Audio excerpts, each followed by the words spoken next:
I'm now going to move on to the Chair's report. Before talking about 2024, I'd like to remind you why the John Muir Trust exists and reinforce what we do and why it matters. Our charitable purpose is that we protect wild places. We define wild places as land where natural processes and natural landscapes are given primacy through management. Wild places matter because the world is greatly enriched by the existence of wild places.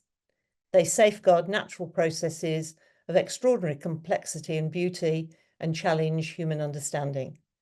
They inspire awe and belonging, shape identity, and offer space for solitude and renewal. They are a legacy we are committed to passing on to future generations. It was very good to see many of you on Saturday at our members and supporters gathering. Following our events in Aberdeen, Edinburgh and Charterhouse in Coventry that took place in autumn of last year, trustees agreed to hold an in-person gathering prior to the AGM. This would allow the board, staff, members and supporters to meet in person. We also agreed that the AGM would be held online again to maximise an inclusive approach. This combination was designed to offer members and supporters the chance to socialise with trustees and staff, whilst offering all members, whatever their location, the opportunity to participate in the AGM online. As I said on Saturday, we will of course keep this format under review. As I reported at the AGM last year, the early part of 2024 was a difficult time for the Trust. It was clear to the board that for financial sustainability, a budget for 2024 was required that balanced income and costs. Consequently, we worked to reduce costs. This involved the executive team being asked to come forward with all possible measures to reduce proposed expenditure. Even after all the cost-saving measures were included, it was recognised that the only way to achieve a balanced budget was through staff redundancies. In parallel with that, we also sought to increase income, and in spring 2024, we reached out to members and supporters through our vital appeal. This was the Trust's most successful appeal ever, and we are enormously grateful to everyone who donated. This support and encouragement arrived when it mattered most. During 2024, careful financial monitoring, enhanced efforts on income generation, and the generosity of donors meant that the Trust ended the year better than budget and with cash reserves in the bank. I will leave it to Carol and Rob to provide more detail in their financial report. Protecting and conserving wild places has a number of challenges. These include our ability to define and measure wild places so that we can clearly demonstrate progress, the constant desire of human societies to extract value from wild places rather than respect intrinsic value, and finding like-minded people who care about wild places and the effectiveness of our work. These three challenges are at the heart of our strategic focus. In April 2024, the board agreed a set of new strategic objectives designed to provide stronger alignment with our charitable purposes. This is underpinned by a 3-year costed operational plan. The Trust's activity takes place across 3 broad areas: managing wild places, advocating for the protection of wild places, and raising awareness of wild places. And I'm going to talk about all 3 of those in the next few slides. Our focus on managed deer reduction over the previous 3 years is seeing year-on-year growth of tree seedlings. At Nevis, Knoydart, Quinag and Skye, deer densities are now at a level where we are seeing natural regeneration of native woodland progressing above the browse line. Evidence of the impact on the ground of reduced deer density has also fed directly into our policy and advocacy work, and has also underpinned our recent successes in getting the Scottish Government to commit to funding deer management in 2025. I visited Knoydart twice in the last year and was delighted to see for myself the progress that is being made. We are also now increasingly able to use the data from our monitoring work to support our wider advocacy and income generation activity. In 2024, we marked 25 years of caring for East Schiehallion. Our work continued to focus on the creation of a natural tree line on the mountain and reducing browsing pressure, that's sheep and deer, to allow native woodland to re-establish on the lower slopes. This includes species such as aspen, birch, rowan, and willow. At Schiehallion, we have approval for the installation of a fence that upgrades and extends the older existing fence. Work on this is now underway, and we expect the fence construction to begin later this year. This will help prevent ingress from sheep. There were over 150 sheep on Schiehallion in August 2025, and help enable rare high-altitude woodland to regenerate, showcase landscape-scale woodland, and provide visitors with the chance to experience the biodiversity of mountain woodland. On Skye, the Trust brought in a contractor to repair and rebuild the boundary fence between the Strath-Aird freehold land and the adjacent common grazings. This work is now complete, and the natural regeneration of native woodlands that have been suppressed by overgrazing has a chance to recover. Across all our properties, we continue to manage grazing pressures from both deer and sheep to ensure that trees can establish and thrive. 2024 saw the Trust embark on a new project at Nevis with the ambition of restoring, expanding and connecting native habitats. The milestone Nevis Nature Network is hosted by the Nevis Landscape Partnership, with whom the Trust has a long history of working collaboratively to improve habitat and infrastructure throughout the area. Crucially, the project reaches far beyond the Trust's land holding and includes extensive areas owned by neighbouring landowners. We are beginning to see the impact of our work on changing attitudes and approaches of neighbours, which is expanding the impact of our work. The shared vision is to restore a rich mosaic of woodland habitats across Ben Nevis and Glen Nevis to secure the future of rare and vulnerable local species and to share a love of wild places with people near and far. The Trust continues to remove stands of coniferous woodland in Glenlude in the Scottish borders and replace them with native woodland and develop our forest management plan. Our decadal-long survey of breeding birds at Glenlude shows that overall numbers have more than tripled, with a survey in the summer of 2024 recording over 750 individuals across 44 different species.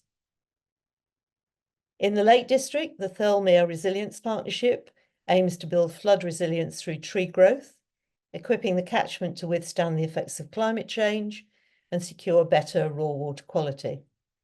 To help achieve this, the team constructed an on-site nursery to produce locally propagated trees and plants for planting out across the site, which is also an engagement tool for volunteers. All of this activity is underpinned by a clear strategic view of our priorities across all of our land holdings. Following the establishment of the Land and Policy Directorate in 2025, our review of land stewardship plans will refresh our approach and allow us to further communicate with members, neighbours and other stakeholders. I'm now going to move on to protecting wild places. Following meetings with the Scottish Government in late 2023, we launched a refreshed carbon emissions land tax, that's CELT, proposal in the spring 2024. The Scottish Government pledged to consult on CELT over the summer. In August 2024, the Trust responded to a Scottish Government plan to divert money away from the Nature Restoration Fund by renewing its call for CELT. Following publication of the Scottish Government's 2025-26 budget at the end of the year, we are working with the Scottish Land Commission on their land tax consultation, which includes CELT. We expect their report ahead of the 2026 Scottish election and will then engage with the incoming government to deliver this transformational policy proposal. 2024 also saw the Trust continuing to work with partners in calling for a rethink of the shared rural network of mobile masts. The situation in Scotland was such that some extremely remote and ecologically fragile areas were set to accommodate unnecessary masks, along with related infrastructure and access roads. The Trust, alongside a coalition of rural, wildlife and conservation bodies, called for an urgent review. In September, we were one of 46 signatories on a joint letter to Sir Chris Bryan, Minister of State for Digital and Data Infrastructure, asking the government to review the total not-spot element of the Shared Rural Network programme that was put in place by the previous administration. This subsequently resulted in a major success, with the UK government scaling back its Shared Rural Network plan by 80%, following pressure from the Trust and partners. In 2024, aligned with the need to measure wild place qualities, we started work to develop a Wild Places Index. Our goal is to produce a globally applicable tool that will assess the integrity of natural processes and landscapes and help guide the management of wild places. In time, this will enable the Trust to create and populate a Wild Places Register and use the index to monitor the state of wild places across the UK over the years. The register will support landowners in decision-making about land management, and will help them to improve through practice the wild places that they manage. It will also help the wider public understand wild place landscapes and provide decision makers with evidence that the Trust and its partners can use to push for policies and legislation that benefits and protects wild places. Just going to move on to our raising awareness activities. In 2024, 16,000 people successfully completed their John Muir Award before the award was paused. The award was paused following the completion of a review that the board initiated in 2019. The purpose of the review was to ensure financial sustainability and alignment with charitable purpose. As part of this process, award providers were invited to attend a series of workshops to explore the award criteria, funding models, reporting and impact, and resources. The outputs generated from these workshops inform the redesign of the award. Management processes were streamlined to enable efficiencies for improved data collection methods and reporting capabilities to focus the impact of the award on wild places. The redesigned award was successfully launched in March 2025. Other engagement activities saw a third cohort of the Nevis Junior Rangers.